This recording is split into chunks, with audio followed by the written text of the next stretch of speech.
ចានេះខ្ញុំសូមគោរពថ្លែងអំណរគុណឯកឧត្តមបណ្ឌិតសម្រាប់របាយការណ៍បូកសរុបនិងមតិស្វាគមន៍ប្រកបដោយខ្លឹមសារនិងអត្ថន័យ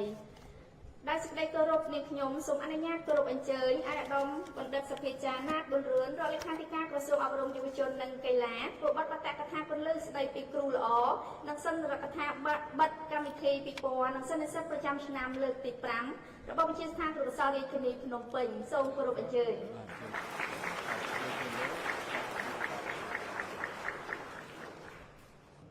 បាទខ្ញុំសូមគោរពអាយដាមលោកទាវអស់លោកស្រីថ្ងៃនេះខ្ញុំមានកិត្តិយសដោយវិទ្យាស្ថានគរុកោសល្យរាជធានីភ្នំពេញ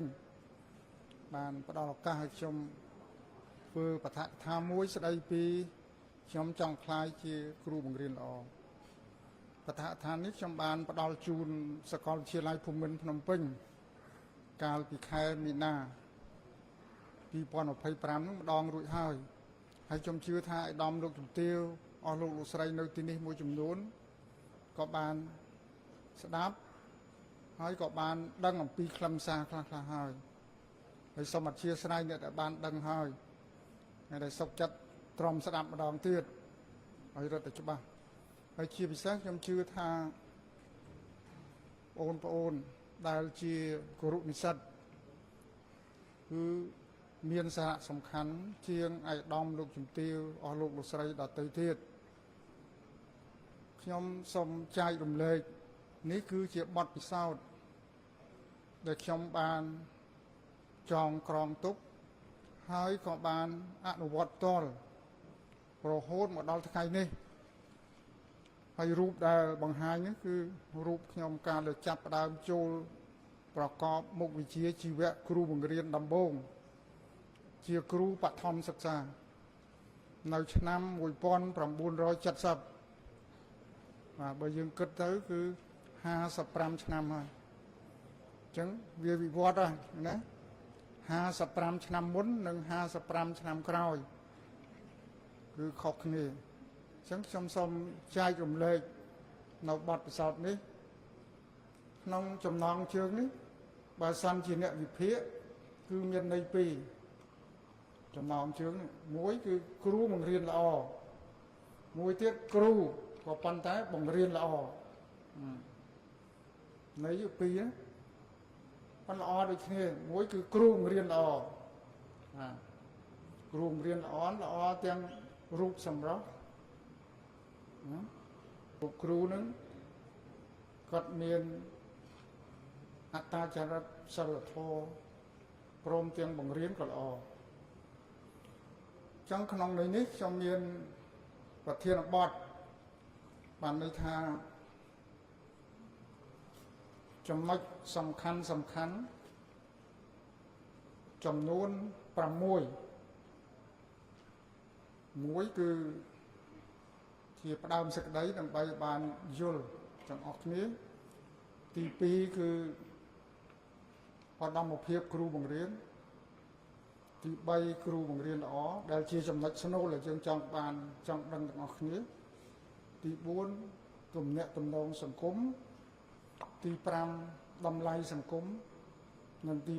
6ជាសេចក្តីសន្និដ្ឋានហើយបទកថានេះខ្ញុំអត់មានរក្សាសិទ្ធអីទេបាទចង់យកទៅលក់ដូរណាទៀតទៅយកទៅចុះដោយសេរីទៅផ្សព្វផ្សាយមិនក៏ដោយទៅផលិតអីថែមទៀតយកចុះអត់មានដាច់មានសិទ្ធដាច់មុខអីទេដោយសេរីអត់មានរក្សាសិទ្ធគ្រប់យ៉ាងទេផ្ដល់សិទ្ធគ្រប់យ៉ាងបាទ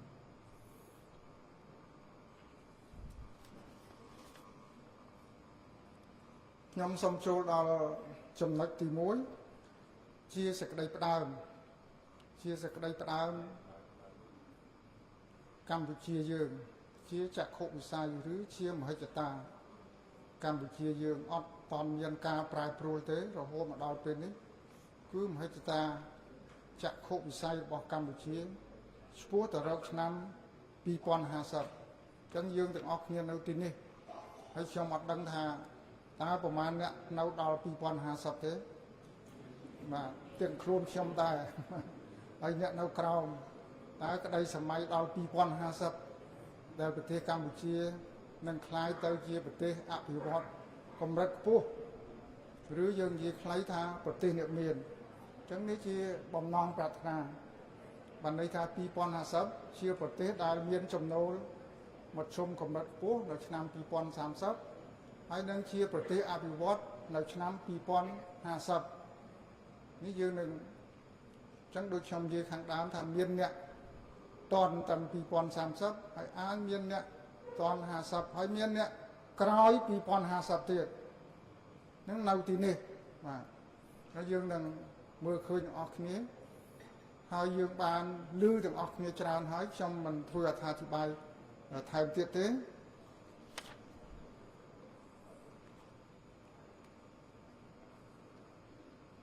នេះពាក្យដែលអាយដាមលោកជំទាវអស់លោកស្រីតាំងពីចំណងខ្ញុំរៀនពាក្យហ្នឹងក៏លេចលឺដែរគឺថាគ្រូបង្រៀនជាវិស្វករព្រលឹងយើងធ្លាប់តែឮពាក្យថាវិស្វករសំណង់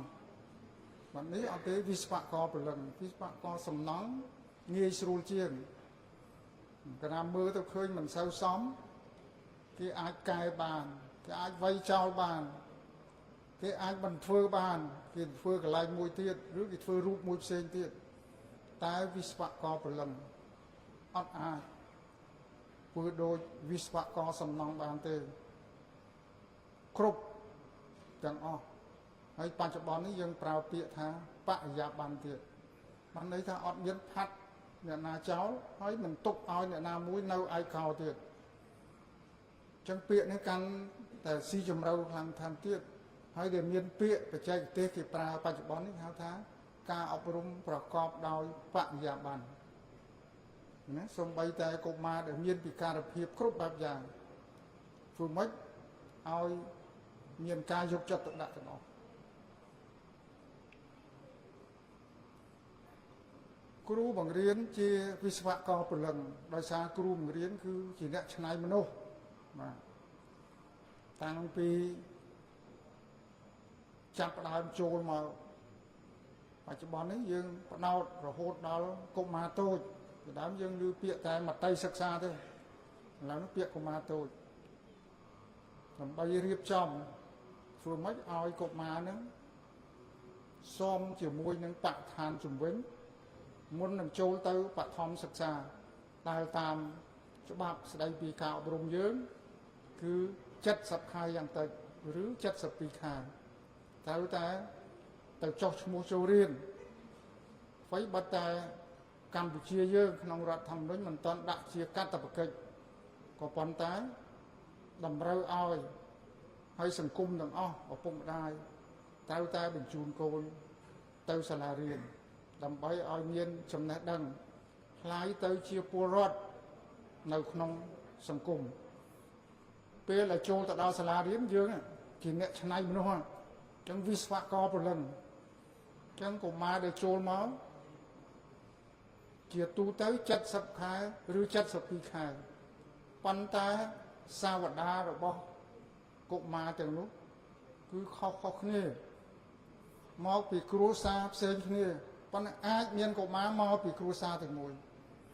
ក្នុងកុមារគ្រួសារទាំងមួយណាសូម្បីតែកូនភ្លោះក៏មានចិត្តមិនដូចគ្នាដែរអាចរូបដូចគ្នាណារូបកាយដូចគ្នាបែបបាត់ច្រឡំគ្នាហៅច្រឡំណាយើងឃើញកូនភ្លោះយើងហៅទៅច្រឡំឈ្មោះកនគឺការខហើយឥឡូវមិនភ្លោះ2ទេឥឡូវមានភ្លោះ3ទៀតភ្លោះ3ច្រើនឥឡូវនេះមិនដឹងថាបនស្រន់វិជាតិមុនមិនបានមកជួបគ្នាមិនមកដល់តែ3បាទមាន2មិន3មុខមាត់ដូចគ្នាអាកប្បកិរិយាស្តីគ្នាប៉ុន្តែចិត្តអញ្ចឹងលោកគ្រូអ្នកគ្រូអាយដាមលោកជំទាវដែលសិក្សាចិត្តវិទ្យាហើយជាពិសេសបងប្អូនដែលកំពុងរៀនយើងរៀនចិត្តវិទ្យាពោះចិត្តបាតុភូតចិត្តដែលឆ្លោះបញ្ចាំងមកក្នុងខួរក្បាលរបស់មនុស្សម្នាក់ចាប់ស្ដែងចេញទៅវិញគឺមិនដូចគ្នាទេបាទទោះបីនៅក្នុងទីតាំងជាមួយគ្នានោះក៏ការគិតការពិចារណាចេញទៅវិញអត់ដូចគ្នាទេបាទអញ្ចឹងខ្ញុំសួរថាតើបងប្អូនអង្គយល់ថាដូចហ្នឹងទេ យល់ទៅយល់ចឹងទៅគ្រូនិស្សិតណាខ្ញុំថាលោកគ្រូគេលោកផ្លិចទៅខ្លះលោកគ្រូប៉ុន្តែគ្រូនិស្សិតឲ្យយើងកំពុងរៀនមេរៀនចិត្តវិទ្យាណាចិត្តវិទ្យាគឺជាបាតុភូតចិត្តហ្នឹងគឺវាឆ្លោះបញ្ចាំងអំពីតតភាពបរមត្តមកក្នុងខួរក្បាលយើងអញ្ចឹងខុសគ្នាពីបុគ្គលមួយសូម្បីតែកូនភ្លុកក៏ខុសគ្នាដែរអញ្ចឹងគ្រូបង្រៀនជាវិស្វករពលឹងចំណុចទី1គឺឆ្នៃមនុស្សណាមិនមែនឆ្នៃឲ្យទៅយកអីផ្សេងទៀតទេមិនមែនឆ្នៃផ្នែករូបកាយទេគឺចិត្តបញ្ញាហ្នឹងហើយចំណុចទី2គឺបានន័យថាជាអ្នកដឹកនាំទៅអនាគតធ្វើម៉េចឆ្នៃគេឲ្យคล้ายទៅជាអ្នកដឹកនាំបាទអញ្ចឹងបានគ្រូបរៀនគេមិនឲ្យធ្វើពុករេវិនិច្ឆ័យទេគេមិនឲ្យធ្វើពុករេវិនិច្ឆ័យទេគេត្រូវតែផ្ដល់នៅបដមភាពលើកទឹកចិត្តឲ្យសិស្សបាទកុំឲ្យគិតថាសិស្សហ្នឹងមានសាវតាមកពីគ្រួសារក្រីក្រកម្មករហើយយើងគិតថាទៅមុខទេរៀនមិនកើតទេអ្នកនឹងមកពីរតនគិរីមណ្ឌលគិរីអត់កើតទេតលតែអ្នកភ្នំពេញតលតែអ្នកខេត្តកណ្ដាលអ្នកខេត្តកណ្ដាលតលអ្នកម្ដុំទីរោងខេត្តតាខ្មៅឯងបានទៅរួចអត់មានទេនេះបានគេមិនឲ្យមានហៅថាពុរេវិនិច្ឆ័យហើយជាអ្នកកំណត់វាសនានឹងផ្ដល់តម្លៃដល់មនុស្សនេះយើងចាត់ទុកថាគ្រូបង្រៀនជាវិស្វករពលឹងហើយការងារនេះពិបាកជាងគេបំផុតបាទពិបាកជាងគេបំផុតការបង្រៀនមិនមែនស្រួលទេបាទតទៅចំណុចមួយទៀតនេះគ្រាន់តែជារូបដើម្បីរំលឹកបាទបន្ថែមទេគ្រូជាវិស្វករពលឹងបាទแล้วចូលដល់ចំណុចមួយទៀតនេះក៏មានសារៈសំខាន់ដែលលោកគ្រូអ្នកគ្រូហើយបងប្អូនជាគ្រូនិស្សិតដែលនឹងคลายខ្លួនទៅក្នុងអនាគតដ៏ខ្លីនេះបាទខ្ញុំគិតថា2ឆ្នាំទៀតមិនវែងទេ2ឆ្នាំទៀតព្រោះគ្រូសាយយើង12+4ចូលឆ្នាំទី2ហើយបាទចូលឆ្នាំទី2ហើយ2ឆ្នាំទៀតអត់យូរទេបាទ2ឆ្នាំទៀតគឺខានស្អែកគិតយ៉ាង2ឆ្នាំទៀតគឺខានស្អែកនឹងមកដល់ហើយដែលសំខាន់នេះគ្រូបង្រៀនគឺវិបាកជាងគេគឺរៀបចំខ្លួនឲ្យទៅជាឪពុកម្ដាយទី2នេះបាទឪពុកម្ដាយទី2នេះគឺមានសារៈសំខាន់ណាស់ចំណុចទី1គឺស្រឡាញ់សិស្សអញ្ចឹងមានលក្ខណៈ4យ៉ាងហើយយើងតែងឮថាជាលក្ខណៈសម្បត្តិរបស់ព្រះមហាក្សត្រក៏មានព្រះសង្ឃក៏មានប៉ុន្តែជាឪពុកម្ដាយមេត្តាករុណាមុទិតានិងឧបេក្ខាបាទអាចថាអ្នកដែលអស់លោកស្រីលោកជំទាវដែលមិនមែនជាពុទ្ធសាសនាហើយជាពិបាក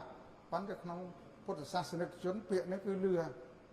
បាទគេថាព្រំវិហារធម៌គឺធម៌ទាំង4ហ្នឹងមេត្តាហ្នឹងគឺអាណិតអាសូរករុណានេះគឺប្រោសប្រណីបាទមុទិតានេះគឺបានន័យថាត្រេកអរសប្បាយរីករាយនឹងសិស្សរបស់យើងឬតែសិស្សរបស់យើងបាននិទេសអេសិស្សរបស់យើងជាប់លេខល្អតាំងពីពណ៌ហ្នឹងមិនដឹងថាបណ្ឌិតសិទ្ធិបានដាក់លេខ1លេខ2លេខ3ទេអត់បានដាក់លេខទៅខ្លាចអន់ហ្នឹងហ្នឹងណាទេបើមានចំណាត់ថ្នាក់ទៀតអានឹងមានការប្រកួតជែងមានចំណាត់ថ្នាក់ឲ្យរង្វាន់អញ្ចឹងបានន័យថាមុទិតានេះគឺសេចក្តីត្រេកអរសប្បាយរីករាយឃើញសិស្សយើងនឹងធ្វើបានល្អបានពិន្ទុល្អប៉ុន្តែក៏មិនបន្តបង្អាប់អ្នកដែលធ្វើមិនបានល្អខិតខំរកវិធីយ៉ាងណាជួយគាត់ឲ្យបានល្អដូចគ្នាព្រោះយើងជាឪពុកម្ដាយទី2ណាឪពុកម្ដាយទី2ឪពុកម្ដាយទី1គឺឪពុកម្ដាយបង្កើតឪពុកម្ដាយបង្កើតគឺបានបង្កើតយើងមកឪពុកម្ដាយប៉ុន្តែគ្រូបង្រៀនជាឪពុកម្ដាយទី2គឺអ្នកផ្ដល់ចំណេះហើយនឹងយកចិត្តទុកដាក់ បារម្ភនិងជួយសិស្សគ្រប់កលៈទេសៈនឹងខ្ញុំជឿថាលោកគ្រូអ្នកគ្រូដែលជាអតីតក៏ដូចជាបច្ចុប្បន្នកំពុងតែគ្រូបង្រៀនគឺប្រកបដោយអញ្ចឹងដែលគេហៅថាឪពុកម្ដាយទី2ហើយប្រហែលមិនមែនតែនៅកម្ពុជាយើងទេគ្រប់ប្រទេសទាំងអស់ទាំងប្រទេសជឿនលឿនប្រទេសកំពុងអភិវឌ្ឍប្រទេសអភិវឌ្ឍនៅតិចតួចក៏ដោយក៏ចាត់ទុកថាសិស្សជាកូនរបស់ខ្លួនយកចិត្តទុកដាក់ស្មើគ្នាបាទហើយចង់ឧបេក្ខានោះគឺស្មើគ្នាអត់មានគិតថាកូនអ្នកក្រកូនអ្នកមានកូនអ្នកធំកូនអ្នកតូចទេបាទហើយចំណុចនេះវាមានខ្លះកើតឡើងជាបាតុភូតដែលនៅក្នុងសង្គមនៅក្នុងសាលារៀនដែលយើងក៏បីលុបបំបាត់ពោលគឺពេលខ្លះលោកគ្រូអ្នកគ្រូយើងសប្បាយរីករាយនឹងសិស្សដែលបានយកអំណោយមកអោនហើយគេប្រើពាក្យសាមញ្ញថាជួនកាល happy ទៅពួកគេពេលបន់កំណើតរបស់លោកគ្រូអ្នកគ្រូហ្នឹងសិស្សច្រើនធ្វើពិធីអបអរសាទរខួបកំណើតលោកគ្រូមានយកស្អីមកឲ្យទៅលោកគ្រូក៏ happy ជាមួយទៅដល់លោកគ្រូ happy ជាមួយអាបន្ទុកនោះ happy តាមហ្នឹងដល់អ្នកណាបានមកអត់ happy ជាមួយដូច្នេះហើយបានជាបច្ចុប្បន្ននេះកំណែតម្រង់ថ្មីក្នុងការវិយតម្លៃលទ្ធផលសិក្សារបស់សិស្សគេរៀបចំឲ្យមានគេហៅថាស្តង់ដារតេស្តហ្នឹងគឺខុសពីស្តង់ដារគ្រូម្នាក់ពីមុនទាំងបឋមសិក្សាក៏ដោយទាំងមធ្យមសិក្សាក៏ដោយគឺគ្រូម្នាក់រៀបចំប្រធានវិញ្ញាសាដោយផ្ទាល់ខ្លួនគឺគ្រូម្នាក់ហ្នឹងអ្នកសម្រេចវាសនារបស់សិស្សក្នុងថ្នាក់របស់ខ្លួនបាទបច្ចុប្បន្ននេះគឺតម្រូវក្នុងសាលាមួយនេះមានថ្នាក់ច្រើនចឹងទៅគេតម្រូវធ្វើស្តង់ដារតេស្តមួយឲ្យធ្វើរួមគ្នាលោកគ្រូទាំងអស់ហ្នឹងមួយម្នាក់ចេញមកគេច្បាច់ចូលគ្នាទៅអាចថាប្រធានក្រុមបច្ចេកទេសឬក៏នាយករងទូនទុកបច្ចេកទេសរៀបចំជាតេស្តស្តង់ដារចេញមកក្នុងថ្នាក់ទី5ដូចគ្នាទាំងអស់ថ្នាក់ទី4ដូចគ្នាទាំងអស់ដូចយើងប្រឡងថ្នាក់ជាតិហ្នឹងជាតេស្តស្តង់ដារហ្នឹងថ្នាក់ទី12ហ្នឹងពេលចប់ថ្នាក់ទី12ប្រឡងថ្នាក់ជាតិនេះគឺតេស្តស្តង់ដារតែមួយទូទាំងប្រទេសរតនគិរីក៏ចេញអញ្ចឹងមណ្ឌលគិរីក៏ចេញអញ្ចឹងបៃលិនក៏ចេញអញ្ចឹងភ្នំពេញកណ្ដាលក៏ចេញអញ្ចឹងដល់ពេលបានទៅឃើញសប្បាយទេគឺតេស្តស្តង់ដារទី1នៅសាលាណាក៏ចេញអញ្ចឹងបាទដូច្នេះបាននៅក្រសួងយើងចង់ឲ្យធ្វើចឹងតេស្តស្តង់ដារចង់ឲ្យតាមសាលាមួយរៀបចំអញ្ចឹងវាមានតម្លាភាពហើយវាមានយុត្តិធម៌ដែលយើងប្រើនៅក្នុងគោលការណ៍ប្រឡងថាម៉េចគឺថាមានគោលការណ៍ច្បាប់តម្លាភាពយុត្តិធម៌លទ្ធផលទទួលយកបានហើយចុងក្រោយនេះដែលក្រសួងមុខងារសាធារណៈហ្នឹងរៀបចំហៅថាការប្រកួតប្រជែងចូលធ្វើគ្រូបង្រៀនក៏ដូចជាមន្ត្រីរាជការផ្សេងទៀតថាម៉េចចង់ឲ្យអ្នកជាប់ហ្នឹងគឺជាប់ដោយមោទនៈបើសិនជាធ្លាក់ឲ្យអស់ចិត្តនេះយើងចង់ហ្នឹងពួកគាត់ខំប្រឹងប្រែងថាយើងមិនគួរធ្លាក់សោះ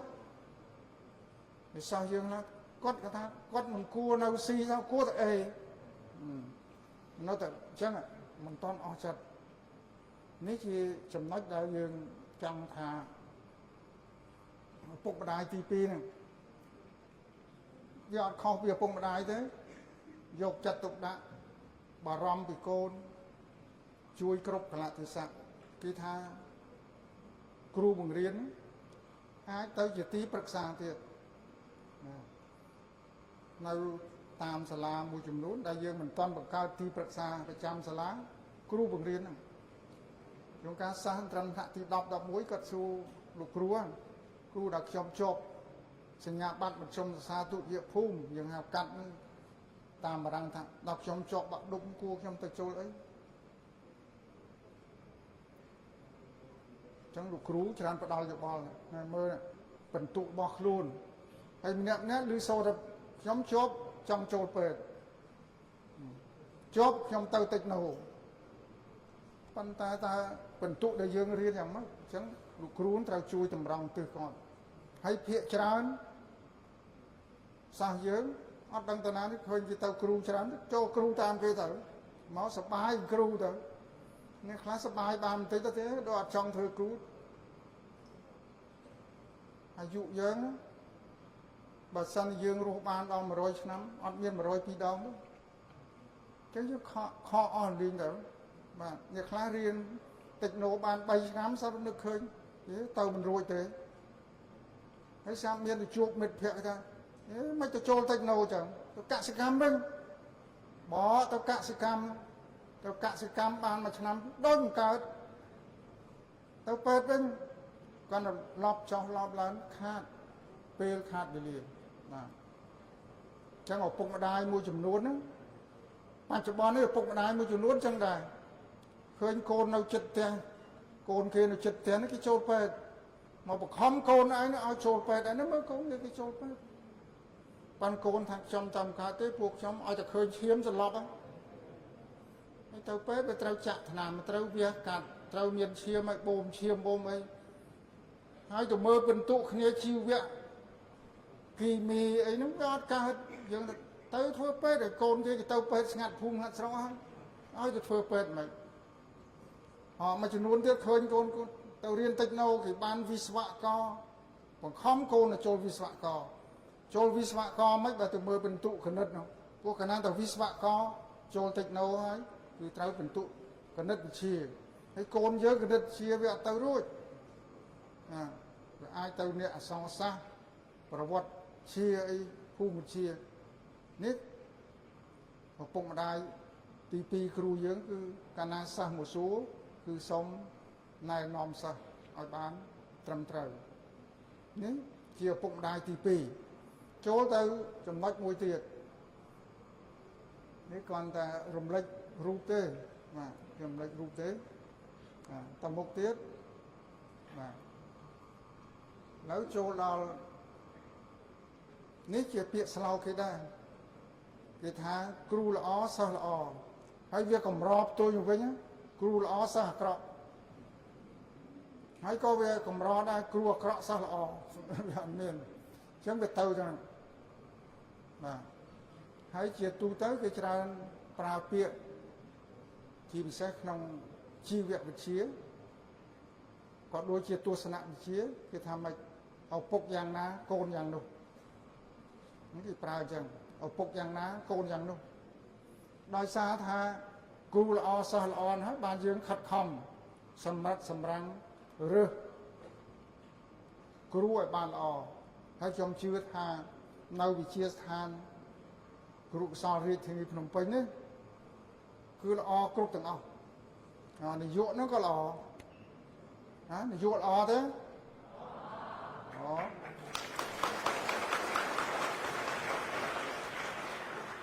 មិនបានឆ្លើយស្រោះគ្នាទៅដល់ខ្ញុំទៅវិញហ៊ានថាមិនល្អរឿងហ្នឹងបាទនាយកក៏ល្អនាយករងក៏ល្អแล้วគ្រូអទេសគ្រប់មុខវិជ្ជាហ្នឹងល្អទេ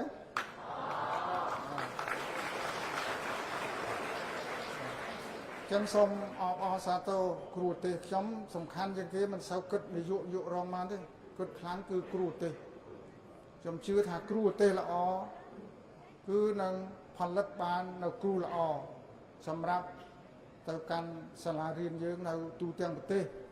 ទាំងបឋមក៏ដោយទាំងមធ្យមក៏ដោយរហូតដល់ឧត្តមសិក្សាអញ្ចឹងគ្រូបង្រៀនគឺជាកត្តាកំណត់អញ្ចឹងគេនិយាយអញ្ចឹងមកគេថាគ្រូល្អគឺសិស្សល្អបាទដោយសារអីដោយសារគ្រូបង្រៀនហ្នឹងរៀបចំកសាងធនធានមនុស្សល្អដើម្បីឲ្យคล้ายទៅជាមូលធនមនុស្សក្នុងអាណត្តិទី7ដំណាក់កាលទី1នេះធនធានមនុស្សដែលយើងខិតខំកសាងនឹងប្រែคล้ายទៅជាមូលធនមនុស្សបាទប្រើប្រាស់បានដូចរូបិយប័ណ្ណអញ្ចឹងបាទដូច យើងនិយាយពាក្យសាមញ្ញថាដូចលុយដែលជ្រុះតាមថ្នល់ចឹងសូម្បីតែលុយសែនហ្នឹងក៏ច្រឡំដែរចុះរើសសិនដែរហ្នឹងដូចគ្នាហ្នឹងឲ្យគេចង់បានហើយคล้ายទៅជាពលរដ្ឋថ្លៃថ្នូរធ្វើឲ្យសង្គមរីកចម្រើននិងប្រទេសជាតិរុងរឿងនេះគ្រូល្អសិស្សល្អបន្តទៅមុខទៀតនេះគាត់ទៅធ្វើអត្ថាធិប្បាយទេគ្រូល្អបានឲ្យសិស្សល្អធនធានមនុស្សល្អហើយคล้ายទៅជាមូលធនមនុស្សពីព្រោះថាកម្ពុជា2050នឹងទៅប្រទេសអភិវឌ្ឍវាអាស្រ័យលើអីគឺការរីកចម្រើនការលូតលាស់នៃសេដ្ឋកិច្ចនិយាយពីរឿងការលូតលាស់សេដ្ឋកិច្ចគឺមូលធនមនុស្សចេញមកពីអប់រំចេញមកពីណាគ្រូបង្រៀនបដិញ្ញគ្នាអញ្ចឹងបានក្នុងអាណត្តិថ្មីនេះគឺផ្ដោតខ្លាំងក្រសួងអប់រំយុវជនកីឡាជាអាណត្តិគ្រូបង្រៀនអាណត្តិថ្មីនេះគឺអាណត្តិគ្រូបង្រៀនព្រោះដើម្បីបានអីមូលធនមនុស្សអញ្ចឹងចេញពីគ្រូបង្រៀនអាណត្តិថ្មីនេះគឺមូលធនមនុស្សលេខ1ពួកយើងហៅមនុស្សពាក្យថាមនុស្សផ្លូវទឹកភ្លើងបច្ចេកវិទ្យានោះគឺមនុស្សនោះមូលធនមនុស្សដែលយើងចង់បានប៉ុន្តែមូលធនមនុស្សដែលយើងចង់បានចេញពីណានេះត្រូវមានគ្រូល្អបានសិស្សល្អទៅជាធនធានមនុស្សល្អនោះคล้ายទៅជាមូលធនមនុស្សរុញឲ្យសេដ្ឋកិច្ចរីកចម្រើន2030និង2050ដែលជាក្តីប្រាថ្នារបស់យើងគ្រប់គ្នាចង់ឲ្យប្រទេសយើងរីកចម្រើននិងមានវិបុលភាពបាទ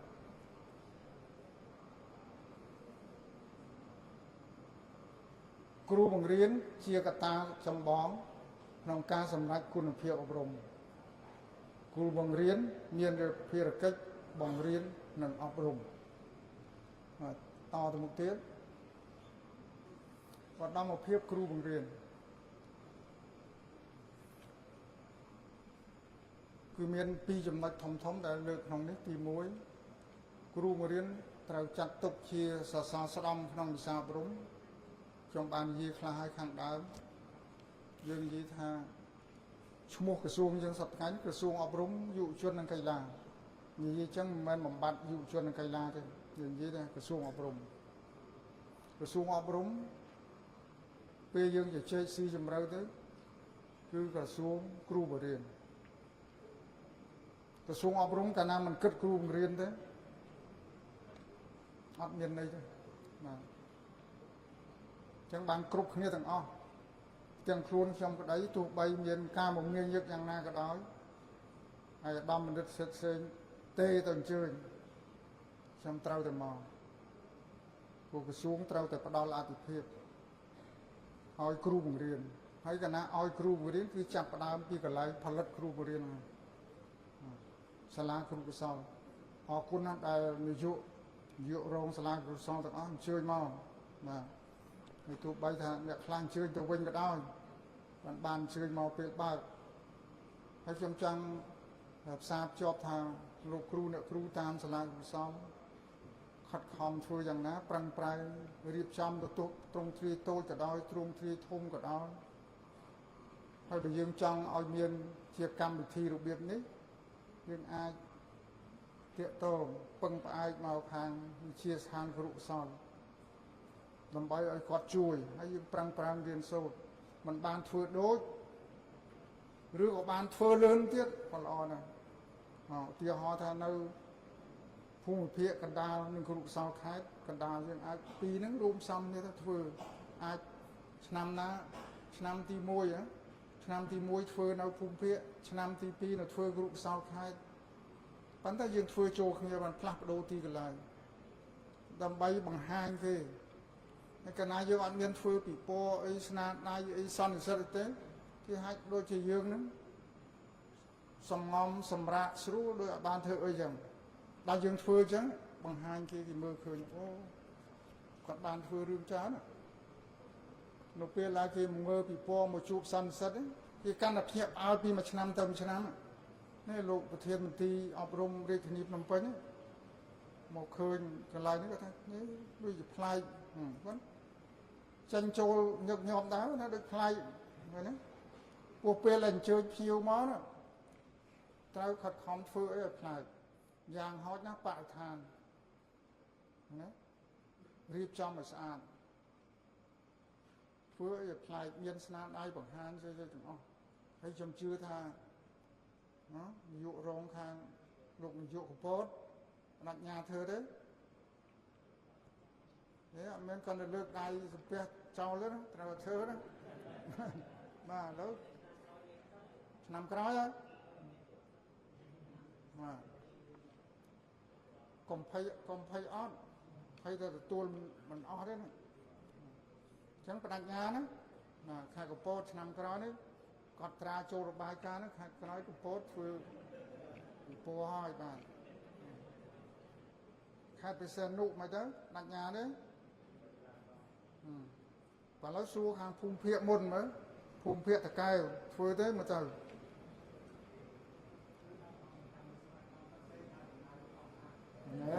កុំទៅអារឿងសួរអស់ប្រមាណព្រាមសួរអស់ប្រមាណមកហើយ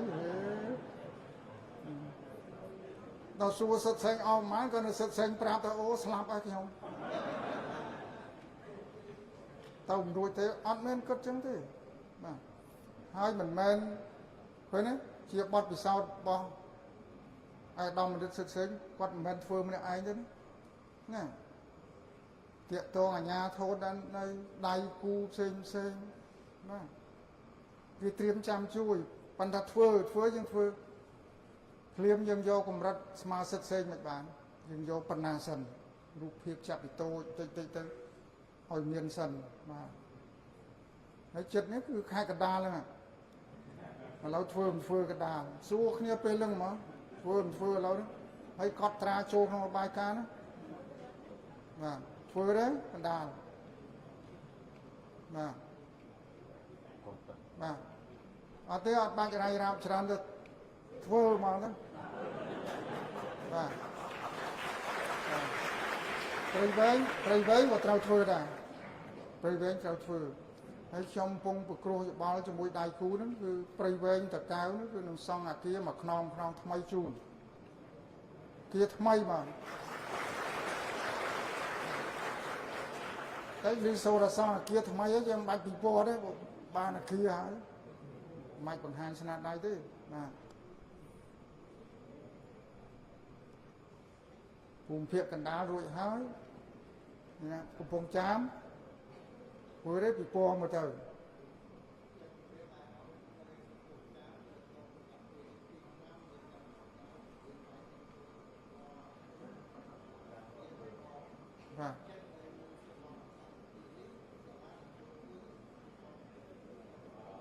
បាទអរគុណច្រើនបាទអរគុណហើយសាលាគ្រូកុសលដែលខ្ញុំរំពឹងទុកក្រៅពីកពតដែលថាបដិញ្ញាចោលហ្នឹងណាបាទប៉ុន្តែរំពឹងថាអ្នកដែលរំនឹងធ្វើពិព័រណ៍ហ្នឹងខ្ញុំចាប់អារម្មណ៍ជាងគេហើយលើកទឹកចិត្តឲ្យធ្វើគឺទី1គឺស្ទឹងត្រែងណាអ្នកស្ទឹងត្រែងមានមកទេស្ទឹងត្រែងបានអញ្ជើញមកទេអញ្ជើញណាស់ទៅដិតសិទ្ធិមានអញ្ជើញស្ទឹងត្រែងបាទមកបែបទៅវិញហើយឬក៏មកមិនតាន់ដល់បាទដល់លោកផ្លូវឆ្ងាយមកមិនតាន់ដល់ឥឡូវទៅវិញបានហើយស្ទឹងត្រែងនៅខ្ញុំរំពឹងថាស្ទឹងត្រែងគួរតែប្រឹងប្រែងទី2គឺសៀមរាបណាអ្នកសៀមរាប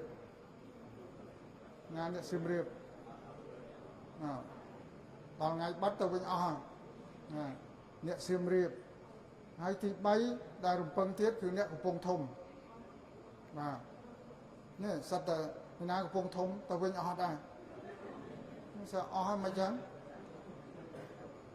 លិខិតទេសនាមក2ថ្ងៃដល់មកតែមួយថ្ងៃទៅវិញហ្នឹងមនសិការវិជ្ជាជីវៈបាទមនសិការវិជ្ជាជីវៈហើយកំពុងនិយាយពីរឿងគ្រូបរៀនល្អ គ្រូរៀនល្អមិនបើតាំងពីនាយកសាលាគ្រូកសលអត់ល្អទៅហើយបើសិនជាមានការរវល់ទេមិនចាំបាច់នាយកទេអាចនាយករងឬក៏ចាត់តំណាងមកប៉ុន្តែឲ្យចប់ចង់ចប់ដើម2ថ្ងៃនេះដៃគូគេមើលការងារនឹងដែរក្រសួងក៏មើលឆ្លោះបញ្ចាំងចឹងដែរហើយជាចង់ទៅសាលាគំរូបាទខ្ញុំចង់ទៅសាលាគំរូចុះឈ្មោះសាលាគំរូណាពងនិយាយពីរឿងរៀនល្អនេះបងប្អូនគរុនិស្សិតហ្នឹងគាត់ថាគាត់ខំប្រឹងបណ្ឌយុសាលាខ្ញុំចឹងនេះខ្ញុំខ្លាចទៅដល់ខ្ញុំទៅដល់សាលានេះនាយកខ្ញុំទាញខ្ញុំទៅចឹងណាគាត់ដល់មកភាពគ្រូបង្រៀននេះខ្ញុំមិនធ្វើអត្ថាធិប្បាយទេទៅមុខទៀតទៅមុខទៀតណានេះនៅចុងក្រោយទេបាទទៅឲ្យផុតនេះសិនណាបាទខ្ញុំចង់នេះយកគ្រូបង្រៀនល្អនេះវិញខ្ញុំចង់និយាយកន្លែងនេះឲ្យច្រើនហើយសូមឲ្យផ្ដោតអារម្មណ៍លើចំណុចធំនេះ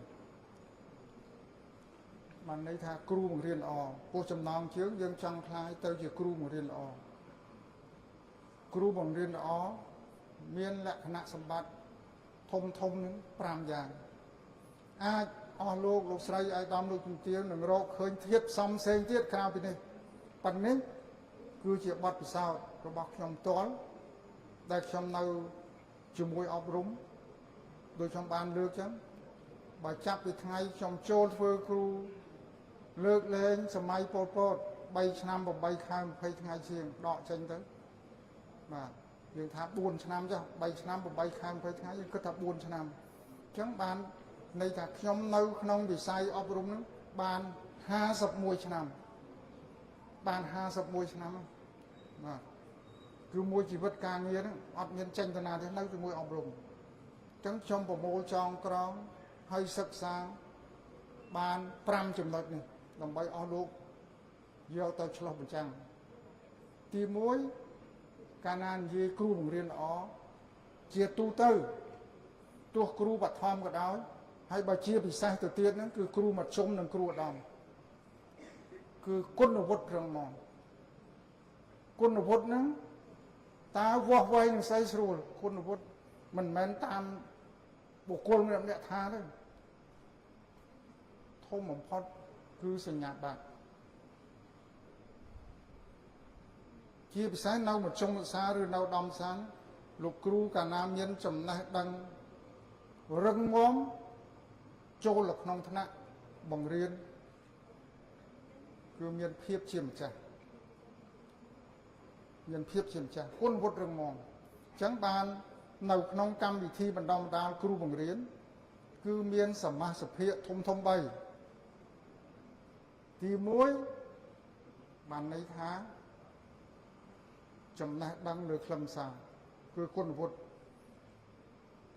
អស់លោកស្រីបងប្អូនដែលមកជាប់សញ្ញាបត្រមជ្ឈមសាទុតិយភូមិទោះបាននិទេសណាក៏ដោយត្រូវតែខំប្រឹងប្រែងស្រវាស្រទិញឲ្យបាន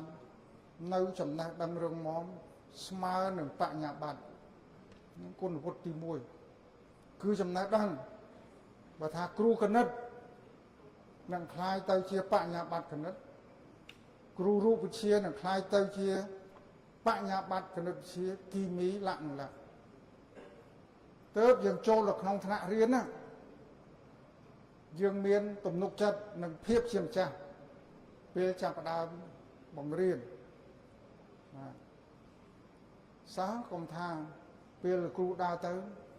លោកគ្រូនឹងជើញមកពីណាគ្រូនឹងគ្រូថ្មីបើគ្រូចាស់ដឹងអស់ហើយប៉ុន្តែគ្រូថ្មីកាលណាពឹបឈានជើងចូលខ្សឹបសួរគ្នាលោកគ្រូនឹងមកពីខាងណាលោកគ្រូនឹងមកពីវិទ្យាស្ថានគរុកោសលភ្នំពេញសញ្ញាបត្រអីបញ្ញាបត្រគណិតវិទ្យាគ្រូមកពីវិទ្យាល័យបញ្ញាបត្រជាន់ខ្ពស់ចេញមកពីវិទ្យាស្ថានជាតិអប់រំណាកូនសាស្ត្រត្រឹងហ្នឹងគុណវុឌ្ឍ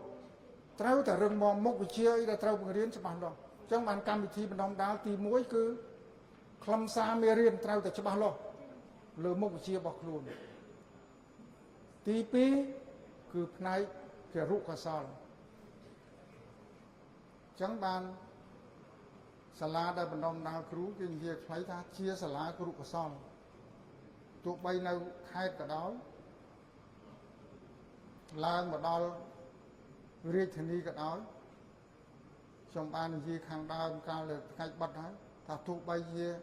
សាលាមជ្ឈិមសាគរុកោសល្យមតីមជ្ឈិមសាលាមតីនឹងក៏ដោយសាលាគរុកោសល្យនឹងកាត់ការខេត្តនឹងក៏ដោយមជ្ឈមណ្ឌលគរុកោសល្យភូមិភាគក៏ដោយវិទ្យាស្ថានគរុកោសល្យក៏ដោយវិទ្យាស្ថានជាតិអប់រំក៏ដោយទាំងអស់ហ្នឹងយើងហៅឈ្មោះថាសាលាគរុកោសល្យសាលាគរុកោសល្យហើយយើងបានចាយយ៉ាងច្បាស់ចង់คล้ายទៅជាគ្រូបង្រៀនទោះកម្រិតគុណវុឌ្ឍិប៉ុណ្ណាក៏ដោយត្រូវតែឆ្លងកាត់គរុកោសល្យដែលឈ្មោះថ្មីដែលយើងនឹងប្រងចេញគេហៅថាទទួលបាននៅវិញ្ញាបនបត្រគរុសម្បទាវិជ្ជាជីវៈហើយអង់គ្លេសគេយើងនិយាយខ្លីទៅ teaching license បាទពេលដែលរៀនចប់សញ្ញាបត្រយើងចាត់ទុកថាជា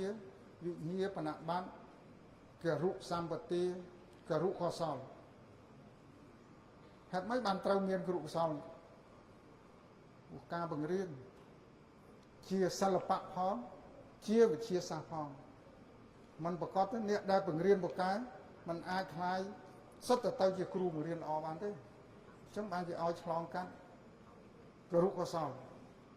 អញ្ចឹងទី1គឺត្រូវតែមានគុណវុឌ្ឍិនៅក្នុងកម្មវិធីបណ្ដុំដាលទី1គឺខ្លឹមសារទី2គឺគរុកោសល្យផ្សារភ្ជាប់ទៅនឹងវិធីសាស្ត្របង្រៀនក្នុងគរុកោសល្យហើយចំណុចទី3ក្នុងកម្មវិធីបណ្ដុំដាលក្រៅពីគុណវុឌ្ឍិចំណេះដឹងរឹងមាំក្រៅពីគរុកោសល្យចិត្តវិទ្យាវិធីសាស្ត្របង្រៀនគឺកម្មសិក្សាគរុកោសល្យ3នេះណាត្រូវតែមានជាដាច់ខាត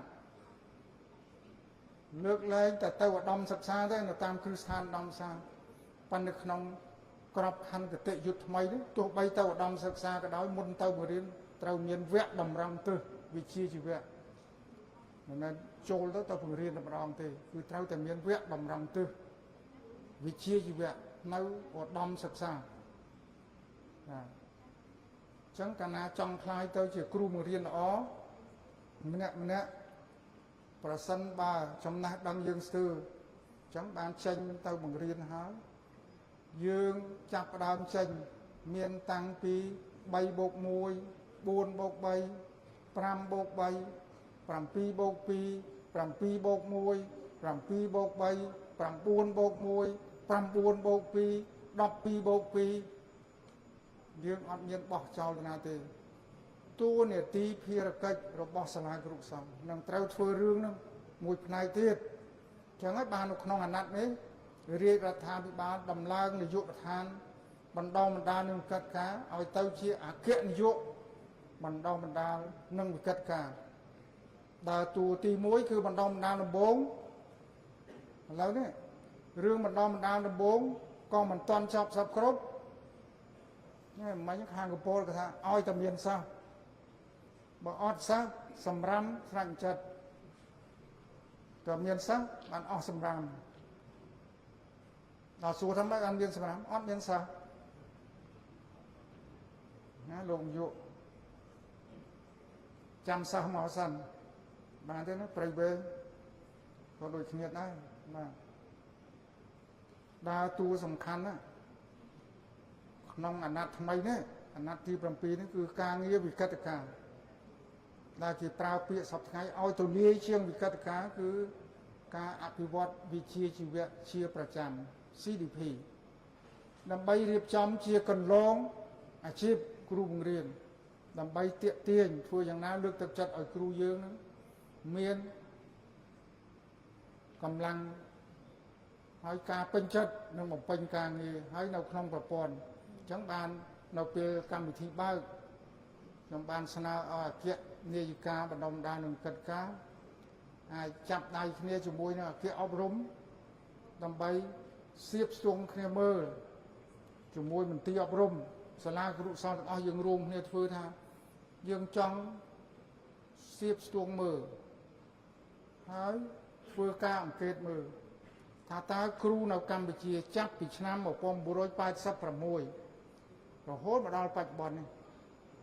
តើគ្រូយើងស្ថិតនៅក្នុងអាជីពជាគ្រូបង្រៀនរហូតដល់ចូលនិវត្តន៍ប៉ុន្មានភាគរយឥឡូវលោកនាយកសាលាគ្រូសាស្ត្រទាំងអស់ព្រមព្រៀងចូលរួមជាមួយទៅចង់បានលេខហ្នឹងទេបាទចង់បានថាពេលចេញពីសាលាលោកទៅហ្នឹងនៅប្រមាណរហូតដល់ចូលនិវត្តន៍ហើយដឹងទៀតអ្នកដែលចេញពីអាជីពជាគ្រូបង្រៀនទៅណាខ្លះហើយនឹងសួរហេតុផលហេតុមិនបានគាត់ចាក់ចេញពីអាជីពជាគ្រូបង្រៀនហើយដំណឹកសិក្សាមិនបានគាត់ចេញពីអាជីពគ្រូបង្រៀនដោយសារមិនប្រសិនបើអញ្ចឹងវិញខ្ញុំអត់ចេញទេនេះហើយអាចคล้ายទៅជានិក្ខេបបទការស្រាវជ្រាវមួយបានបាទអាចជានិក្ខេបបទស្រាវជ្រាវបានណាលោកនាយករងសញ្ញោដាក់គ្នាមិនបាទមិនរុញទៅជំនួយការទៅយើងត្រូវធ្វើខ្លួនយើងថានៅកម្ពុជាយើងចាប់ពីឆ្នាំ1986មកគឺមានប្រព័ន្ធបណ្ដុះបណ្ដាលទៀងទាត់ថាតើគ្រូបង្រៀនដែលបានចូលហើយគាត់នៅរហូតដល់ចាប់ដើមរហូតដល់ចូលនិវត្តន៍អាយុ60ឆ្នាំនៅសល់ប៉ុន្មានភាគរយហើយក្នុងប្រមាណភាគរយហ្នឹងតើគាត់ចាក់ចេញទៅក្រសួងណាខ្លះដើម្បីដឹងថាប្រមាណថាគាត់នៅបានតែឧទាហរណ៍ទៅគាត់នៅបានតែ70%ប្រមាណភាគរយទៅណាប្រមាណភាគរយទៅណាហើយគាត់សំណូមពរអីខ្លះមូលហេតុអីបានគាត់ចេញអាចថាមកពីឲ្យតួនាទីខ្ពស់ជាងមុនបានឌីវត្តប្រសើរជាងមុនកាលនោះគាត់ខំរៀនបញ្ញាបត្រដែរប៉ុន្តែអត់ឲ្យកនៅចាំប្រឡងទីក្នុងប្រឡងទីក្នុងប្រឡងចុះប្រឡងឡើងប្រឡងជាប់សោះអញ្ចឹងសុំលាដល់លាទៅខាងនោះគេបានឲ្យពោះជាងអាចថាឋានន្តរស័ក្តិក្របខណ្ឌឌីវត្តអាចគាត់ថាហត់ពេកហើយគាត់សំណូមពរវិញប្រសិនបើទៅអនាគតគោលនយោបាយរបស់គ្រូបង្រៀននៅក្នុងសហគមន៍អាចធ្វើចេះឬក៏អាចថាធ្វើដូចនៅជប៉ុនគេធ្វើអញ្ចឹងមានប្រាក់ខែទី13ទីហោអញ្ចឹងតម្លើងវាវត្តឲ្យយ៉ាងម៉េចការបង្រៀនម៉ោងបង្រៀនត្រូវកាត់បន្ថយយ៉ាងម៉េចលាក់ទៅនេះមិនមែនគ្រាន់តែការស្រាវជ្រាវធម្មតាទេអាចទៅជានិក្ខេបបទមួយណានិក្ខេបបទបណ្ឌិតមួយ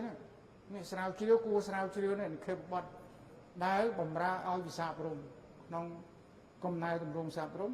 ហើយបានអានេះអ្នកដែលមកពីគោលនយោបាយអប់រំនេះរៀបចំជាគោលនយោបាយបាទអញ្ចឹងទី1ក្នុងពេលមកស្ដាប់ថ្ងៃហ្នឹងសំខាន់គឺស្នូលហ្នឹងទី1ដើម្បីคลายខ្លួនទៅជាគ្រូល្អគុណវុឌ្ឍរឹងមាំគេហៅថា strong background academic បានន័យថាចំណេះដឹងរឹងមាំបាទគ្រូគណិតគឺថានិយាយគណិតមកគឺពាក្យសាមញ្ញថាស៊ីផុយមកគណិតបាទរូបវិទ្យាស៊ីផុយកុំចាញ់គណិតមកចំពីអំបាយចំពីមិនដាច់ចាប់ហើយ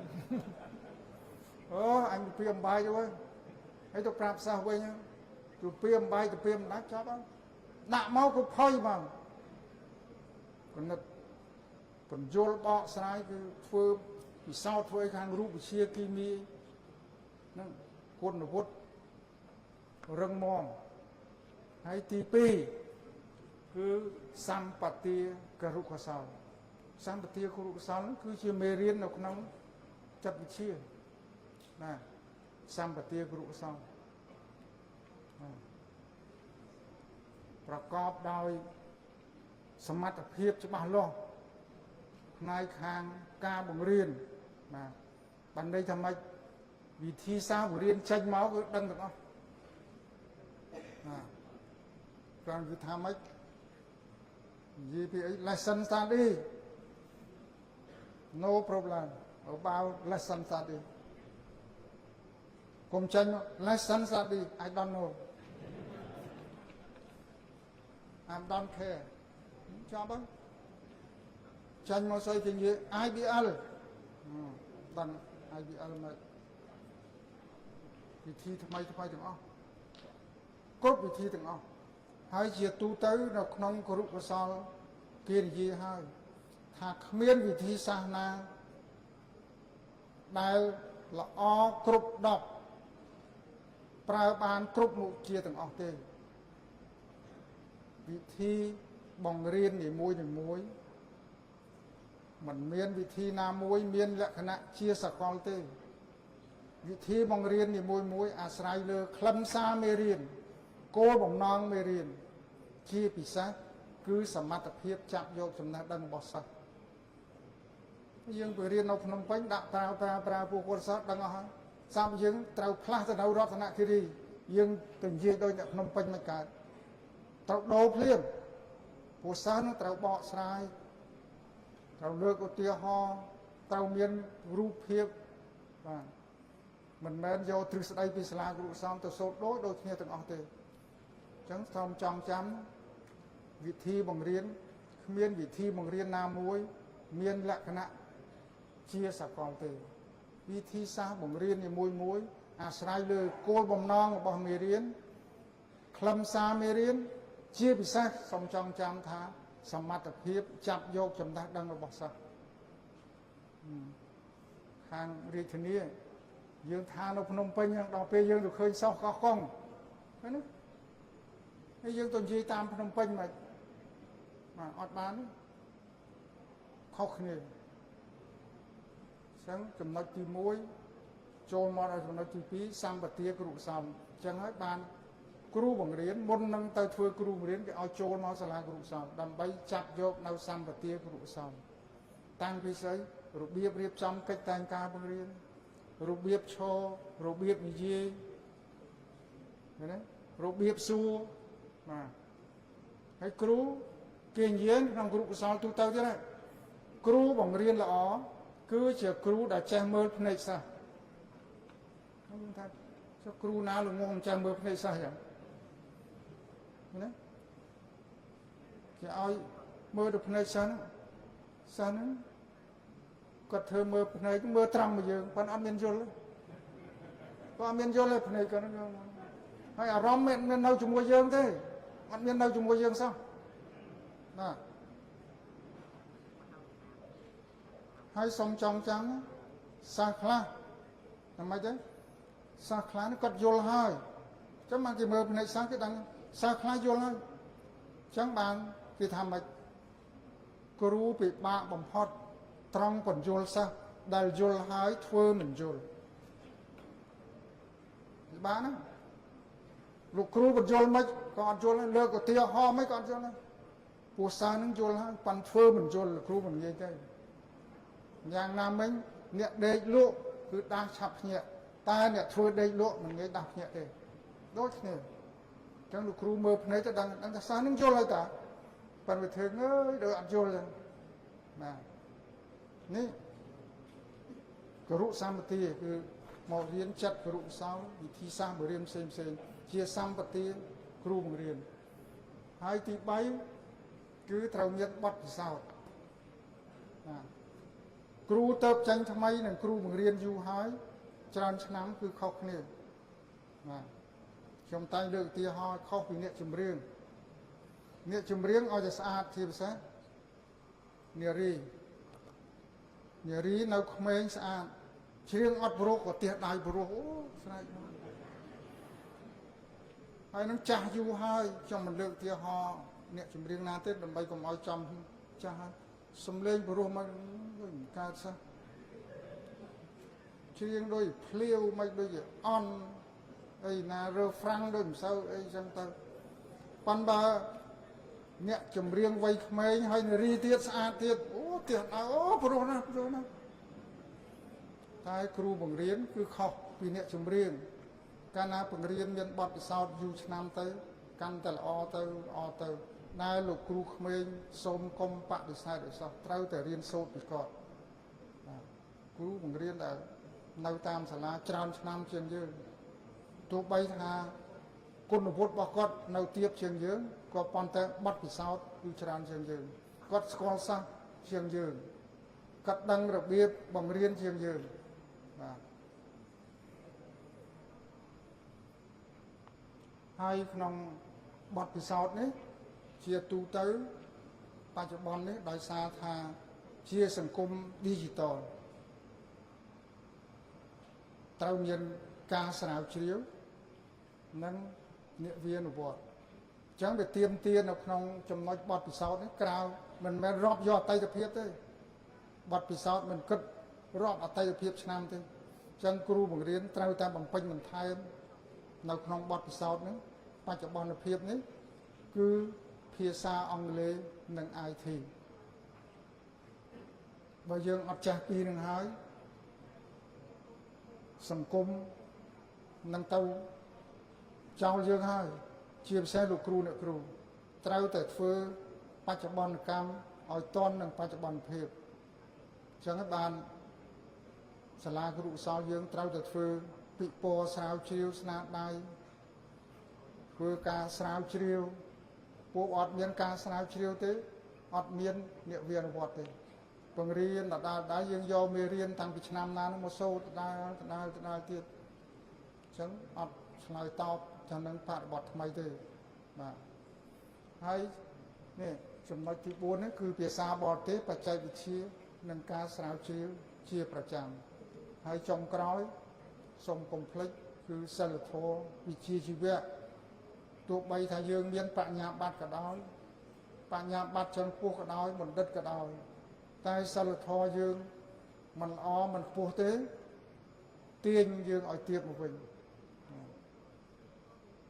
បាទចូលទៅមុខទៀតទំនាក់ទំនងសង្គមក្នុងទំនាក់ទំនងសង្គមនេះបានន័យថាទៅទីណាក៏ដោយលោកគ្រូអ្នកគ្រូទាំងនៅក្នុងសាលាទៅក្រៅសាលាទាំងការស្លៀកពាក់ទាំងការនិយាយស្ដីចូលរួមពិធីផ្សេងត្រូវមានភាពជាគំរូទូទៅបាទកុំឲ្យប្លែកគេកុំឲ្យឆើតឆាយហួសគេ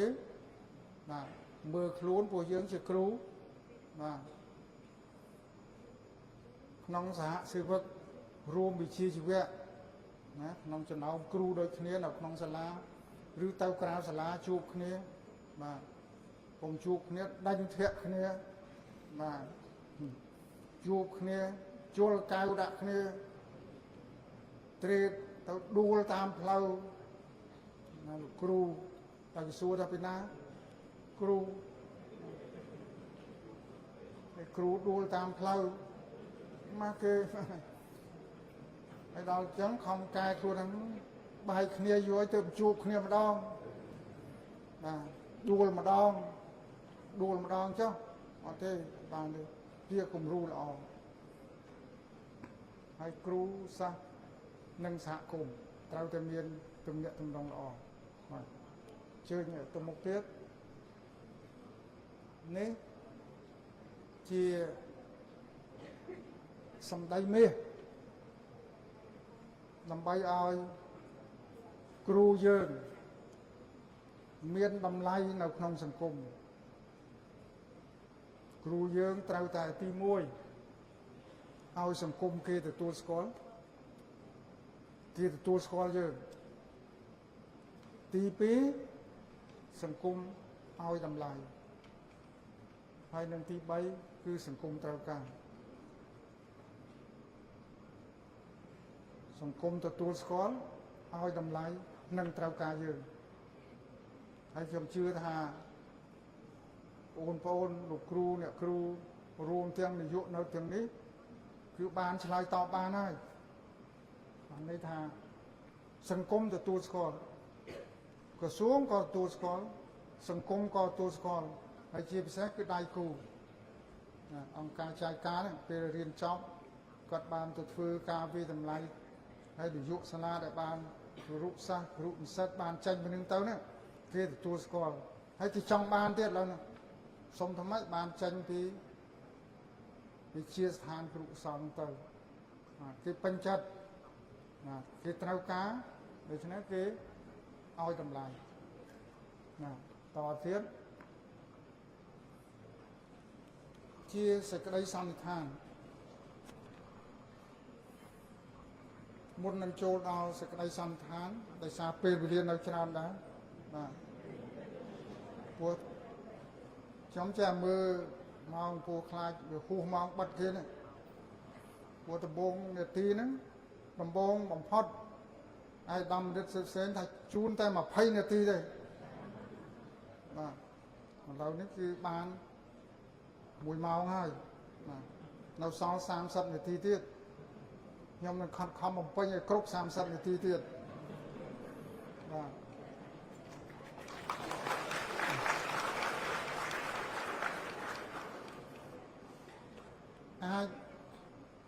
អាចដំលោកជំទាវអស់លោកស្រីទាំងអស់អាចសួរថាតើដើម្បីបំពេញលក្ខខណ្ឌនឹងបានក្រសួងអប់រំយុវជននិងកីឡាដែលបច្ចុប្បន្ននេះមានឯកឧត្តមមន្ត្រីភិជាឧបនាយករដ្ឋមន្ត្រីជារដ្ឋមន្ត្រីក្រសួងអប់រំយុវជនកីឡារួមជាមួយដៃគូអភិវឌ្ឍនៅទីនេះមានជាអាចអង្គការ UNESCO UNICEF អង្គការដៃគូផ្សេងទៀតមានចាយការមានកយការមានទាំងអង្គការផ្សេងទៀតហើយមានទាំងធនាគារអភិវឌ្ឍអាស៊ីធនាគារពិភពលោកបានខិតខំរៀបចំយើងហៅថាគន្លងវិជ្ជាជីវៈយើងបានរៀបចំដាក់ទៅក្នុងអង្គគ្រូបង្រៀនដែលអាចនឹងត្រូវចេញក្នុងឆ្នាំនេះយ៉ាងយូរបំផុតនៅដើមឆ្នាំ2026គឺគ្រូបង្រៀននៅស្រុកខ្មែរយើងទាំងអស់ត្រូវរៀបជា3គន្លងយើងហៅថាគន្លងអាជីពគ្រូបង្រៀនទី1គឺគន្លងបង្រៀនអ្នកណាដែលមានចិត្តថាខ្ញុំអត់ចង់ទៅធ្វើនយោបាយចង់ធ្វើអីទេបង្រៀនមួយជីវិតរហូតដល់ចូលនិវត្តន៍នៅ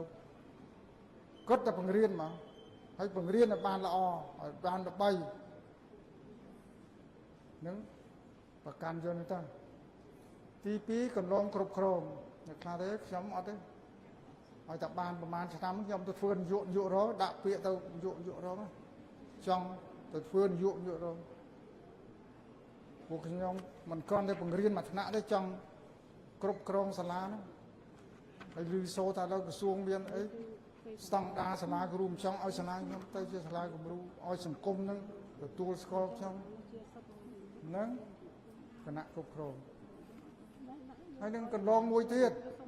អញ្ចឹងបានយើងខំបំផុសហ្នឹងការងារស្រាវជ្រាវអញ្ចឹងគឺជាអ្នកឯកទេស3កន្លងគឺគ្រូបង្រៀនគ្រប់គ្រងនិងឯកទេសអប់រំអាចជាអ្នកគោលនយោបាយជាអ្នករៀបចំផែនការជាអ្នកធ្វើការវិតម្លៃជាអ្នកស្រាវជ្រាវឧទាហរណ៍ដូចខ្ញុំលើកបាញ់មិញចង់ដឹងមើលគ្រូបង្រៀនពីឆ្នាំ1986ហ្នឹងប្រមាណភាគរយនៅក្នុងអាជីពគ្រូបង្រៀនរហូតចូលនិវត្តន៍ប្រមាណភាគរយបោះបង់ហើយប្រមាណភាគរយថាអញ្ចេះប្រមាណភាគរយយោបល់គាត់អញ្ចេះហើយគាត់មានជាអនុសាសន៍ទៅអនាគតក្រសួងក៏3 1 2 3អញ្ចឹងការស្រាវជ្រាវមិនមែនគ្រាន់តែជាការអត្ថាធិប្បាយជារបាយការណ៍ចោលទេត្រូវមើលធ្វើការវិភាគហើយផ្ដល់អនុសាសន៍ដល់ក្រសួងថាបើចង់ឲ្យក្រសួងអប់រំយើងឲ្យគ្រូយើងក៏3 1 2 3នេះដែលសំខាន់និក្ខេបបទមួយគឺសំខាន់រឿងអនុសាសន៍មិនមែនគាត់តែចេះថាចោលទេផ្ដល់ជាអនុសាសន៍នេះជាចំណុចសំខាន់តទៀតពេលមានកន្លង3នឹងហើយយើងកំណត់ឲ្យកន្លង3មិញខ្ញុំរំលឹកឡើងវិញទី1គឺគ្រូបង្រៀនគឺយើងដាក់ខ្លួននៅតែបង្រៀនមកបាទ តមកទៀតគឺយើងទៅជាគណៈគ្រប់គ្រងអាចជានាយកអាចទៅស្អីអាចថ្ងៃក្រោយមកជាប្រធាននាយកដ្ឋានអគ្គនាយករងហ្នឹងអស់ហើយនឹងកម្រិតហ្នឹងឬមួយទៅជាអ្នកស្រាវជ្រាវឯកទេសប៉ុន្តែមិនមែននៅស្មើគ្នាទេដើម្បីឲ្យគាត់នឹងស្ងប់ចិត្តទោះបីបង្រៀនក៏ដោយទោះបីបង្រៀនក៏ដោយទោះបីគ្រប់គ្រងទោះបីឯកទេសក៏ដោយក៏មានឋានៈវិជ្ជាជីវៈ3ដូចគ្នាទី1គឺចាប់ផ្ដើមភ្លាមយើងចាប់ផ្ដើមរឿងឲ្យមានគ្រូល្អហ្នឹងបាទគ្រូល្អផ្នែកបង្រៀនគណិតវិទ្យាគ្រប់មុខវិជ្ជាទាំងអស់នៅមធ្យមនៅបឋមហើយដល់បឋមសប្តាហ៍នេះយើងផ្ដោតខ្លាំងលើគ្រូបង្រៀនថ្នាក់ទី1ទី2ទី3យើងហៅថាថ្នាក់ដំបូងគឺខ្មែរនិងគណិតអញ្ចឹងមានឋានៈ3ចាប់ផ្ដើមភ្លាមគ្រូធម្មតាអត់តមានអីឋានៈអីទេយើងចេញមកយ៉ាងហោចណាស់3ទៅ5ឆ្នាំអត់តន់ឲ្យជាស្អីទេឲ្យបង្រៀនសិនឲ្យសុបខ្លួននៅក្នុងគ្រូអ្នកខ្លះបាន5ឆ្នាំផងសុំលាពីគ្រូហើយទៅណាទៀតបាត់ហើយអញ្ចឹងយ៉ាងហោចណាស់5ឆ្នាំបានយើងចាប់ផ្ដើមវាតម្លៃហើយគេមានស្តង់ដារបាទនេះឯកឧត្តមអង្គចន្ទណានេះឯកឧត្តមពុទ្ធសមិទ្ធច័ន្ទសុភាងៅពេញឡុងនេះសិតទៅក្រុមអ្នកឯកទេសវាតម្លៃល្អនេះស្អាតហ្នឹងមានប្រកាសទទួលស្គាល់ហើយសិតទៅអ្នកវាតម្លៃល្អសន្និបាតហ្នឹងប្រកាសវាយតម្លៃឋានៈដំបូងគឺបានត្រឹមល្អសិនបើអ្នកបង្រៀនបានតែគ្រូល្អប្រហែលឆ្នាំតទៀតហើយថ្ងៃក្រោយអត់មានដំណោះផងដើម្បីបានទៅនាយកនេះទៅចេញពីក្រុមបើសិនយើងចង់រឹសល្អមកហើយថ្ងៃក្រោយនេះគ្រូល្អគ្រូឈានមុខគ្រូឆ្នើមហ្នឹងនឹងដើរតួនាទីសំខាន់មួយទៀតនៅក្នុងបឋមសិក្សានៅមធ្យមសិក្សាយើងបង្កើតមុខតំណែងវិជ្ជាជីវៈមួយទៀតហៅថាប្រឹក្សាគ្រូកសោនេះយកក្រុមធ្វើប្រឹក្សាគ្រូកសោដែលអស់លោកស្រីមួយចំនួនសួរថាប្រឹក្សាគ្រូកសោដែលយើងប្រើពាក្យអង់គ្លេសថា mentor ទៅយកពីណា mentor នេះ mentor ហើយ mentor នេះគេមានតាំងពី senior mentor ប្រឹក្សាគ្រូកសោជាន់ខ្ពស់បានន័យថាបើសួរពីរឿងបឋមសិក្សាសួរពីរឿងអីអត់ចេះទាំងអស់អានឹងចប់បណ្ដោយបាទបានន័យថាកាលណាគាត់បានទៅដល់ mentor នោះទៅដល់នេះអានេះល្អហ្នឹងអង់គ្លេសហៅ leading school ឬ leading teacher ដល់ចូលដល់ឈានមុខអង់គ្លេសហៅ senior teacher ដល់លើបំផុត master មិនមែនការសម័យទេប្រទេសដែលនៅជុំវិញរឿងដែលគេជឿនរឿនគេរៀបអញ្ចឹងហើយដល់ថ្ងៃក្រោយនេះឯកឧត្តមច័ន្ទសុភានៅបឋមសាស្ត្រអញ្ចឹងណានេះឬធ្វើប្រធានក្រុមបច្ចេកទេសទៅអញ្ចឹងអត់បាច់ចំណានគ្នាលោកធានទីមិនទៅហើយច្រើនទៅខាងមិនទៅឲ្យអាមួយនេះធ្វើប្រធានក្រុមបច្ចេកទេសអញ្ចឹងនេះគេធ្វើតាមអញ្ចឹងបាទគេរើសតាមអញ្ចឹងគ្រូល្អគ្រូឈានមុខគ្រូឆ្នើមដល់ពេលនាយកក៏អញ្ចឹងដែរនាយកល្អនាយកឈានមុខនាយកឆ្នើមដល់នេះឯកទេសអប់រំក៏អញ្ចឹងដែរអ្នកឯកទេសអប់រំល្អអ្នកឯកទេសអប់រំឈានមុខអ្នកឯកទេសអប់រំឆ្នើម leading senior master កម្រិតវាប្រហែលឆ្នាំមិនវ័យដល់ឆ្នាំណាមិនឆ្នាំណាបានល្អឆ្នាំក្រោយវ័យឡើងឈានមុខឆ្នាំក្រោយអត់ទេចន្លោះយ៉ាងហោចណាស់3ឆ្នាំទៅ3ឆ្នាំបានឡើងទៅទៀតគិតថាបើសិនជាគាត់មិនទៅធ្វើនយោបាយគាត់នៅតាមនេះឡើងតាមហ្នឹងគឺនឹងមានប្រាក់កម្រៃបំណាច់មុខងាររបស់គាត់នឹងមួយជីវិតការងារភ្ជាប់ជាមួយនឹងប្រាក់បៀវត្សឲ្យមនុស្សប្រឹងប្រែងធ្វើការហើយពេលហ្នឹងអត់មានចំណែនទេបើចំណែនប្រឹងប្រែងហើយមានស្តង់ដារមានសុចនាករអីខ្លះអ្វីខ្លះ បើយើងពេញបានហើយគឺមានគណៈកម្មការវិតម្លៃយើងចូលក្នុងហ្នឹងនេះដើម្បីទៅអនាគតដើម្បីឲ្យនេះបងប្អូនគ្រូនិស្សិតមើលទុកឲ្យហើយរំពឹងថាបងប្អូនដែលចេញទៅបើមិនបានដល់ឆ្នាំបានត្រឹមឈានមុខក៏យកដែរហើយបើធ្វើម៉េចស្ទុះឲ្យបានដល់ឆ្នាំព្រោះហ្នឹងវាស្ដួយទៅហ្នឹងដូចគេធ្វើអញ្ចឹងនៅល្អហ្នឹងរៀងច្រើនដល់ពេលទៅដល់ឈានមុខកាន់តែតិចទៅដល់ឆ្នាំក្នុងទូទាំងប្រទេសហ្នឹងមានចំនួនតិចទៅហើយអ្នកនឹងអាចតែคลายទៅជាអ្នកឯកទេសថ្ងៃក្រោយคลายទៅជាអ្នកអីស្រាវជ្រាវដើម្បីផ្សារភ្ជាប់ទៅនឹងអ្នកវិនិវត្តហើយនៅបណ្ដាប្រទេសជឿនលឿនក៏ដូចប្រទេសយើងទៅអនាគតទៅខាងមុខទៀតបើយើងអត់មានការស្រាវជ្រាវអត់មានអ្នកវិនិវត្តទេគឺយើងនៅដដែលចឹងអត់មានការរីកចម្រើនទេនេះអ្វីដែលក្រសួងអប់រំយុវជនកីឡារៀបចំដើម្បីឆ្លើយតបទៅនឹងបំណងប្រាថ្នារបស់គ្រូយើងអ្វីមិនគ្រប់បណ្ដាប្រទេសទាំងអស់ហើយជាពិសេសគឺយើងរៀបសូមរបស់ប្រទេសដែលគេជឿនលឿនជាពិសេសនៅអឺរ៉ុបការងារស្រាវជ្រាវនេះមានសារៈសំខាន់ណាស់យើងត្រូវតែបំពេញគ្នាពីឯកទេសជួយមកអ្នកគ្រប់គ្រងជួយដល់អ្វីដែលចង់លើកក្នុងថ្ងៃនេះនឹងត្រូវធ្វើការសន្និដ្ឋានចុងក្រោយចុងទៅសន្និដ្ឋានតាមលើខាងលើគ្រូបង្រៀនល្អអ្នកឲ្យមានសិស្សល្អធនធានមនុស្សល្អមូលដ្ឋានមនុស្សល្អមានចែកក្នុងយុទ្ធសាស្ត្របាញ់កងការតាមមួយគឺមូលដ្ឋានមនុស្សល្អគឺគុណភាពល្អសុខភាពល្អនិងសិលធម៌ល្អយើងខ្ញុំគិតថាគ្រូល្អមានតែចំណែកប៉ុណ្្នឹងមកហើយប៉ុន្តែសុខភាពអត់បាននិយាយចឹងបានមកអង្គុយលើតុគួយបានទៅ10នាទីសុំទៅមកវិញដល់គ្រូអ្នកស្ដាប់នឹងអស់បានគ្រូហើយតើវារក្សាទុកយើងទៅបានបញ្ហាសុខភាពសំខាន់ណាស់មិនមែនតែនៅកម្ពុជាបញ្ហាសុខភាពចឹងបាននៅក្នុងយុទ្ធសាស្ត្របញ្ចកលយកសុខភាពមូលធននោះមិនមែនគាត់តែគុណភាពទេ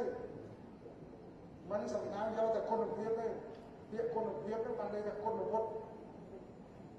ល្អពោះបានន័យថាបញ្ញាបត្រចំពោះបណ្ឌិតយើងមានបណ្ឌិតទេមិនបញ្ញាបត្រចំពោះណាប៉ុន្តែសុខភាពណាសុខភាពយកបានបណ្ឌិតនឹងយកទៅណាបាទចំណែកដល់ពោះហើយណាលោកដកជាបានដកជានៅសុខភាពល្អណាស់ឡើយទេល្អមកពុកស្រង់ណាស់ឡើយស្រង់ហើយបាទចឹងបានយុទ្ធសាស្ត្របញ្ចកលនេះគុណភាពល្អគឺចំណែកតែបោះលោករឹងមកប៉ុន្តែដាក់ទៀតហើយសុខភាពនិយាយសុខភាពទេសុខភាពល្អមិនសុខភាពធម្មតាសុខភាពល្អគុណភាពល្អហើយសាមានល្អនៅក្រៅគុណភាពល្អសុខភាពល្អសុខភាពមិនឈប់អត់ចូលទៀតទៅពីរំសុខភាពឈប់អត់ចូលទេសុខភាពល្អមកទៀតនេះចុងក្រោយក្នុងអាណត្តិក្រោយសិលធម៌មកជំនាញចូលសាលាមូដៃអាវណាខោខៅបយមករេរោរានរកស្ដីស័ក្តិស្ដីនេះណាផ្ទះតប់ទៅលោកផង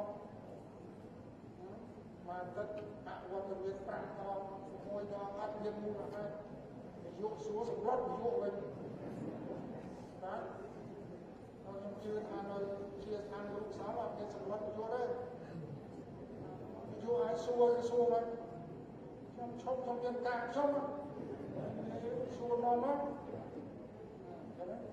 សិលធម៌មិនទេចឹងដល់គ្រូទេគាត់មានភាសាចឹងគ្រូរូបសិស្សស្នាប់យូរទៅគ្រូទេអាចខ្លាំងចឹងអាចរកខ្លាំងតាមគ្រូទេអត់ថាទេសិលធម៌នឹងសំខាន់ណាស់ជាផ្សេងគឺកម្ពុជាយើងប្រកាសចុះសិលសុភាពរៀបសាររូបទុំដល់ចាក់ដល់មេចាក់រូបនេះរូបគ្នាតាមចំណងហើយមនុស្សមានភាពជាពលរដ្ឋល្អពលរដ្ឋល្អទៀតរស់នៅ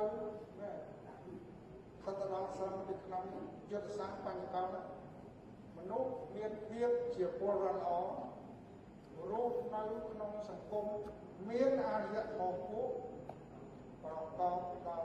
ពលភាពសម្ដីសត្វដកស្រង់ចេញពីយុទ្ធសាស្ត្របញ្ញកម្មក្នុងណាស់ហើយបំរៀនល្អបានសិស្សល្អបានធនធានមនុស្សល្អមូលធនមនុស្សល្អហ្នឹងត្រូវមានដូចខ្លះគុណភាពល្អសុខភាពល្អសិលធម៌ល្អបន្លំមកយើងអត់សូវបានគិតទេគិតត្រឹមតែគុណភាពល្អហ្នឹងទេសុខភាពដែលយើងមិនសូវគិតសិលធម៌មិនសូវគិតហើយចុងក្រោយដើម្បីឲ្យមានមនុស្សមានភាពជាពលរដ្ឋល្អរស់នៅក្នុងសង្គមមានអារ្យធម៌ពូ2050ហ្នឹងចំណូលពូចឹងប្រទេសដែលមានអារ្យធម៌ពូប្រកបដោយវិបុលភាពនេះជាបំណងនិងជាបេក្ខតាដែលកម្ពុជាយើងចង់បានទៅអនាគតនៅក្នុងតំបន់និងនៅក្នុងពិភពលោក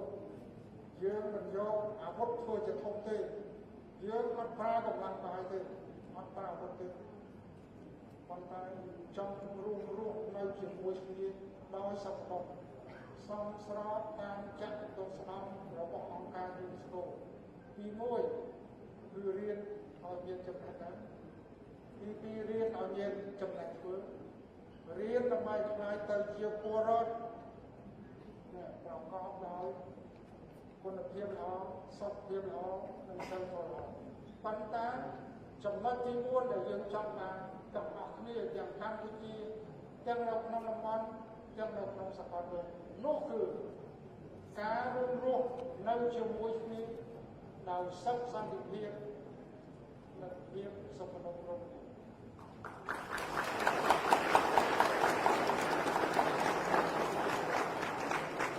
ចង់បានពិភពលោកមួយដែលជាពិភពលោកបៃតងជាពិភពលោកមួយប្រកបដោយសន្តិភាពអាចរួមរស់នៅជាមួយគ្នាដោយភាពសុខដុមរមនានិងសន្តិភាពខ្ញុំរំពឹងថាហ្វូតូរូបសិទ្ធិទាំងអស់អស់លោកស្រីហើយបានជំរាបតែទទួលបាននៅឋានៈដោយសង្ខេបពីចំប្រទេសនិងទទួលបានតែក្តីសោមនស្សនិងជួយចែករំលែកនៅពុទ្ធិថ្មីនេះដែលយើងទាំងអស់គ្នាចង់បានហើយសូមបួងសួងឲ្យពិភពលោករួមរស់នៅជាមួយគ្នាដោយសុខដុមរមនានិងសុខសន្តិភាព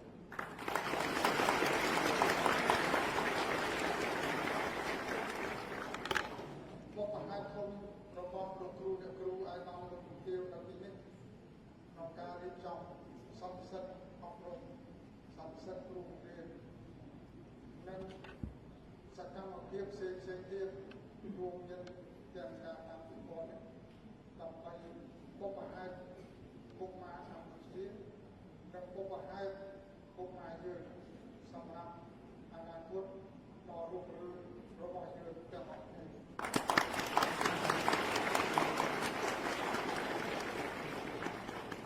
យើងជាជនកម្ពុជាហើយបងលោកជំទាវអស់លោកជាដៃគូអភិវឌ្ឍចូលមកកម្ពុជានេះ មិនមែនសម្រាប់តែគុកម៉ែកម្ពុជាទេគឺសម្រាប់គុកម៉ែយើងនៅក្នុងពិភពលោកដើម្បីគុកម៉ែយើងរស់នៅដោយភាពសុខដុមរមនាហើយនឹងទទួលបាននៅពិភពលោកមួយប្រកបដោយសន្តិភាពនិងភាពសម្បូររុងរឿងសូមអរគុណ